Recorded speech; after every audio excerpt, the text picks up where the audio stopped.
A história do deserto cristão é frequentemente contada através das vozes dos grandes padres, mas nas dobras do silêncio e nas cavernas mais profundas do Egito, ecoava também uma sabedoria feminina de uma força incomparável.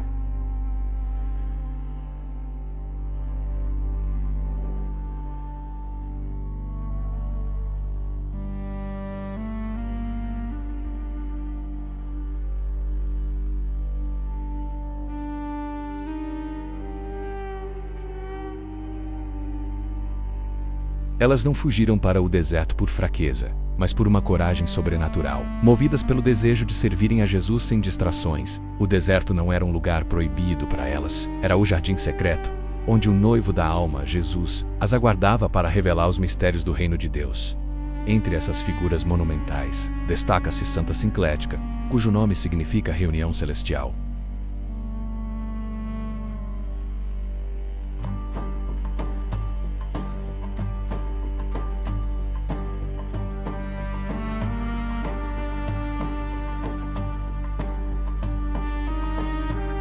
Para ela, a beleza física era apenas uma sombra passageira perante a glória deslumbrante de Jesus Cristo. Quando seus pais faleceram, Sinclética tomou uma decisão que chocou a aristocracia alexandrina.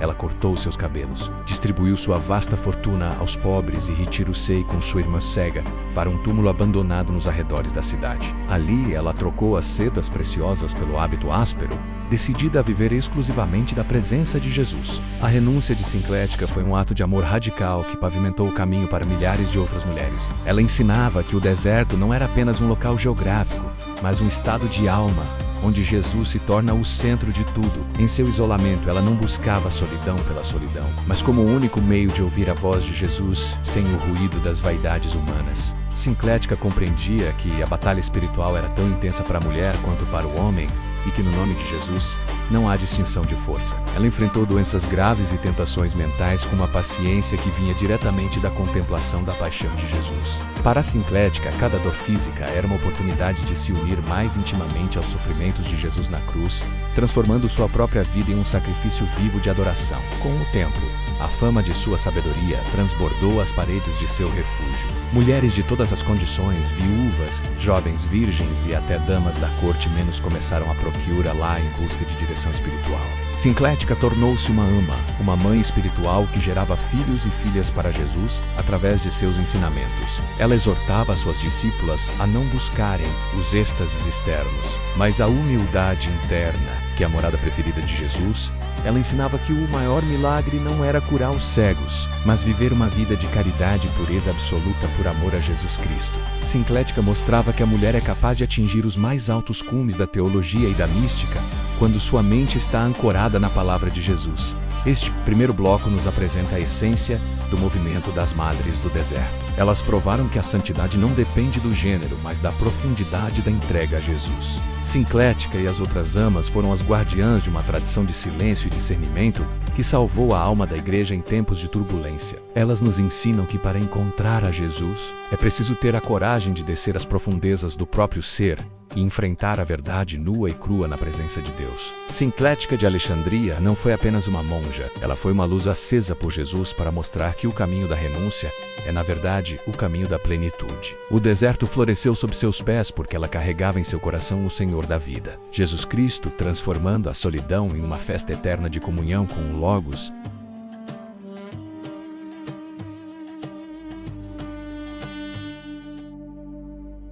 A vida das Madres do Deserto era um testemunho vivo de que o combate espiritual não conhece distinção de gênero, pois a força para a vitória emana exclusivamente do nome de Jesus. Entre essas guerreiras da fé, a figura de Ama Sara destaca-se por uma perseverança que assombrava até os monges mais experientes. Vivendo às margens do Nilo por 60 anos, Sara enfrentou um dos combates mais extenuantes descritos nos apotegmas, o espírito da luxúria e do desespero. Durante 13 anos ininterruptos, ela foi atacada por pensamentos que tentavam desviá-la de seu compromisso com Jesus. Em vez de buscar alívio fácil ou lamentar sua condição, Sara permanecia em sua cela, ancorada na oração e na certeza de que Jesus era o seu único auxílio. Ela nunca pedia a Jesus que tirasse o combate, mas sim que ele lhe desse a força para vencer. Para a ama Sara, A tentação não era uma derrota, mas o fogo que purificava seu amor por Jesus Cristo, transformando sua alma em um espelho da paciência divina. A vitória de Sara sobre o inimigo não foi fruto de sua própria vontade, mas da entrega total à autoridade de Jesus. Quando, após anos de luta, o espírito da tentação finalmente a deixou, ele tentou uma última cartada: o orgulho. O inimigo apareceu e disse: "Venceste-me, Sara", com a humildade de quem conhece a própria fragilidade perante o Logos. Ela respondeu imediatamente: "Não fui eu quem te venceu, mas o meu Senhor Jesus." Esta resposta sintetiza a essência da espiritualidade das amas. A glória pertence inteiramente a Jesus. Sara ensinava que a solidão do deserto serve para que a alma pare de se olhar no espelho do mundo e comece a se olhar nos olhos de Jesus Cristo. Sua vida era uma pregação silenciosa sobre a soberania de Jesus, sobre as paixões humanas e sobre a necessidade de uma vigilância constante alimentada pela meditação nas palavras de Jesus. Outra gigante deste período foi Ama Teodora, uma mística cujas palavras eram bálsamo e espada para os que a procuravam. Teodora ensinava que a oração é a respiração da alma em Jesus, mas que ela deve ser acompanhada por um profundo discernimento. Ela explicava que nem todos os êxtases vêm de Deus, e que o critério para a verdade é sempre a humildade de Jesus. Teodora dizia que o monge ou monja pode fazer jejuns extremos e vigílias intermináveis, mas se não tiver amor e humildade está apenas servindo ao próprio ego, e não a Jesus. Para ela, a verdadeira oração é aquela que nos despoja de nós mesmos para que Jesus possa habitar plenamente em nós. Ela via na vida monástica feminina um laboratório sagrado onde o nome de Jesus era invocado para curar a cegueira do coração, permitindo que as madres vissem o mundo através da luz do Logos.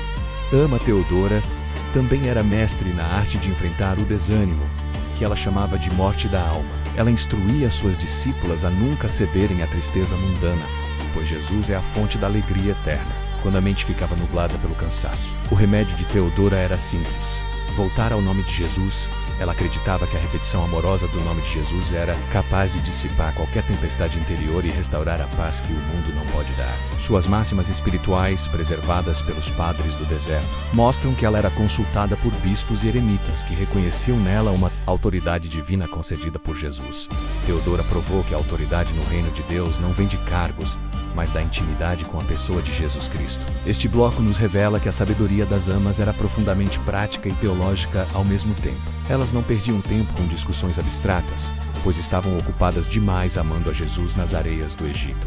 Sara e Teodora, cada uma a seu modo, mostraram que o deserto é o lugar onde a mulher recupera a sua dignidade original como portadora da imagem de Deus. Em Jesus, elas enfrentaram o demônio, o mundo e a própria carne, com o escudo da fé e a espada da palavra de Jesus. Suas vidas foram uma resposta radical ao chamado de Jesus Cristo, provando que o coração feminino, quando incendiado pelo Espírito Santo, torna-se uma fornalha de santidade que ilumina toda a igreja. Elas permanecem como guias eternas, ensinando-nos que a única coisa que realmente importa é sermos encontrados em Jesus.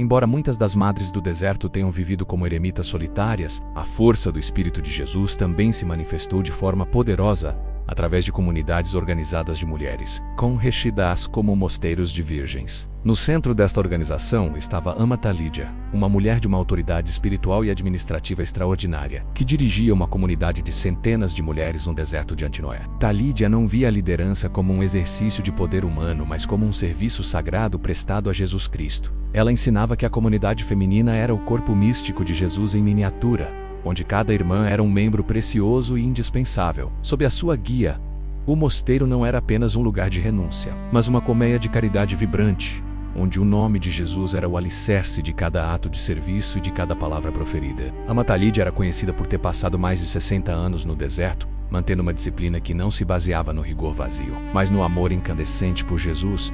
Ela compreendia que a vida comunitária era o solo perfeito para o crescimento das virtudes cristãs, especialmente a humildade e a obediência amorosa. Talídia instruía as suas discípulas a verem em cada irmã a própria pessoa de Jesus Cristo. Se uma irmã estava doente, era Jesus que elas serviam. Se uma irmã estava triste, era Jesus que elas consolavam. Esta teologia do próximo transformou o mosteiro num antigozo do reino de Deus, onde a competição e a inveja davam lugar a uma emulação santa de quem mais amava Jesus. A caridade de Talídia não se limitava às paredes do mosteiro. Ela organizava a produção de tecidos e cestos para que o excedente fosse distribuído aos pobres e órfãos da região, estendendo as mãos de Jesus para além do deserto. A disciplina da oração contínua era o pulsar do coração sob a liderança de Talídia. Ela ensinava que a mente da monja deveria ser como um altar onde o sacrifício de louvor a Jesus nunca se apagasse, enquanto as mulheres trabalhavam no campo ou na tecelagem. As suas vozes entoavam suavemente os salmos, transformando o suor do trabalho no incenso da adoração. Talídia dizia que o segredo para vencer o cansaço e a tentação era manter o nome de Jesus constantemente na respiração. Para ela, Jesus não era uma ideia distante, mas uma presença real que caminhava entre as celas e as oficinas. Esta consciência da presença de Jesus criava um ambiente de silêncio reverente e de alegria profunda, provando que a verdadeira felicidade não depende do conforto material, mas da intimidade com o Logos. A sabedoria de Talídia também se manifestava no seu profundo discernimento sobre a natureza humana. Ela sabia que cada alma tem o seu próprio ritmo e que Jesus chama cada uma de uma forma única. Algumas eram chamadas ao jejum rigoroso, outras ao serviço incansável, mas todas deveriam ter como meta a união com Jesus. Talídia desencorajava qualquer forma de exibicionismo espiritual, ensinando que a santidade mais profunda é aquela que se oculta na simplicidade do cotidiano. Ela via na regularidade da vida comum o melhor remédio contra as ilusões do ego. Para a ama Talídia, ser uma madre do deserto significava ser uma serva da alegria de Jesus, cultivando um jardim de almas onde as flores da pureza e da paciência pudessem florescer para o agrado do noivo divino. O impacto de comunidades como a de Talídia foi imenso para a dignidade da mulher no mundo antigo. Num tempo em que o valor feminino era medido por critérios mundanos, as amas do deserto mostravam que a mulher é capaz de uma autonomia espiritual e intelectual absoluta em Jesus. Elas criaram espaços onde a sabedoria feminina era respeitada e procurada por todos. Talídia de Antinoé tornou-se uma coluna de luz no Egito, provando que a disciplina e a caridade, quando fundidas no amor de Jesus Cristo, criam uma força civilizatória imparável. Ela deixou para a história o exemplo de que a vida em comum é a escola do amor, onde aprendemos a morrer para nós mesmos para que Jesus viva plenamente em nós. Através dela, o deserto tornou-se a morada da beleza divina, onde o nome de Jesus reinava sobre uma irmandade de santas.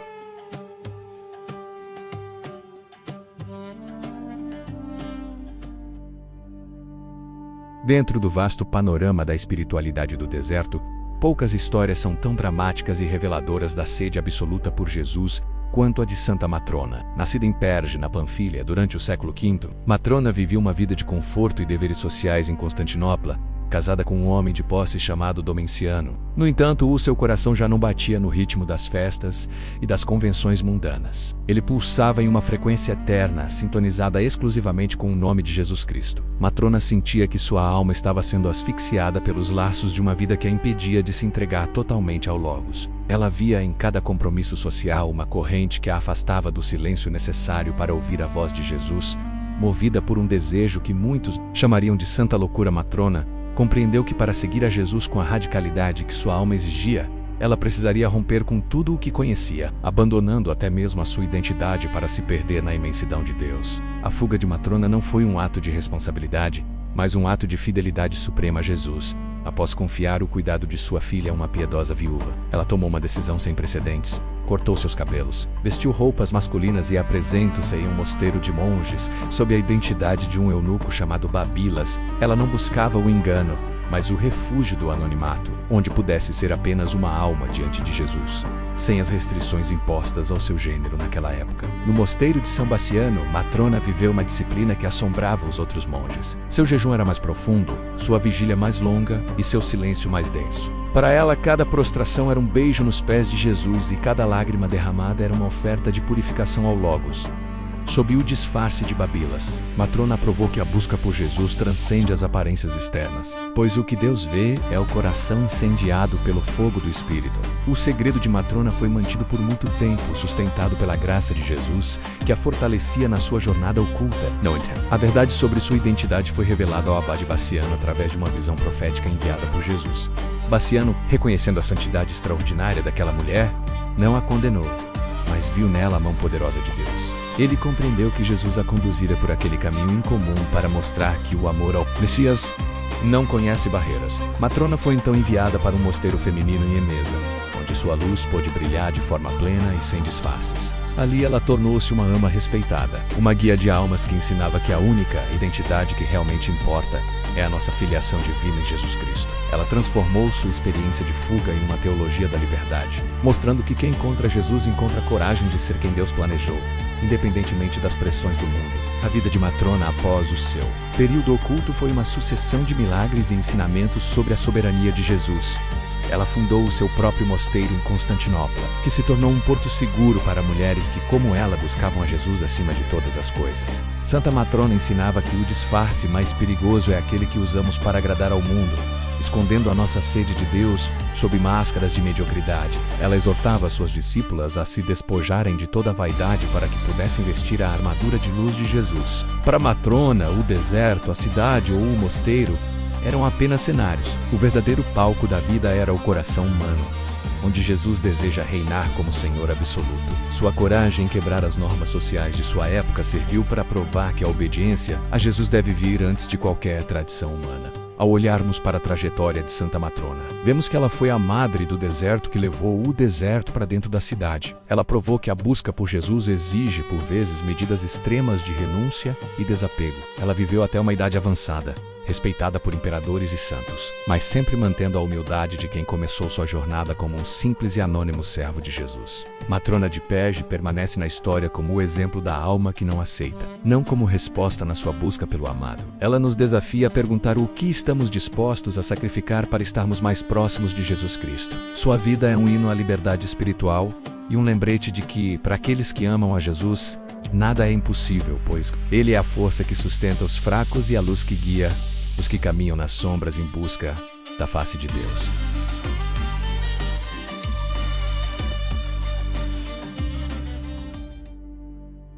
O legado das amas do deserto não está gravado em monumentos de pedra ou em grandes tratados de filosofia sistemática, mas na memória viva de uma igreja que aprendeu a buscar a face de Jesus no silêncio e na humildade. Ao olharmos para a trajetória dessas mulheres extraordinárias, percebemos que elas foram as verdadeiras arquitetas da vida interior. Elas mostraram ao mundo que a união com Jesus Cristo não é um privilégio de poucos, mas um chamado universal que exige uma entrega total e sem reservas, através de suas vidas. O deserto deixou de ser um lugar de terror e vazio, para se tornar o palácio nupcial onde a alma se encontra com seu amado Jesus. As madres do deserto provaram que a autoridade espiritual não nasce de títulos ou honrarias, mas da profundidade da ferida de amor aberta por Jesus no coração de quem o busca. A influência das amas atravessou os séculos, moldando a mística cristã de forma silenciosa e poderosa. Seus ensinamentos, preservados nos apotegmas, continuam a ser uma bússola para todos os que desejam navegar pelas águas profundas da oração.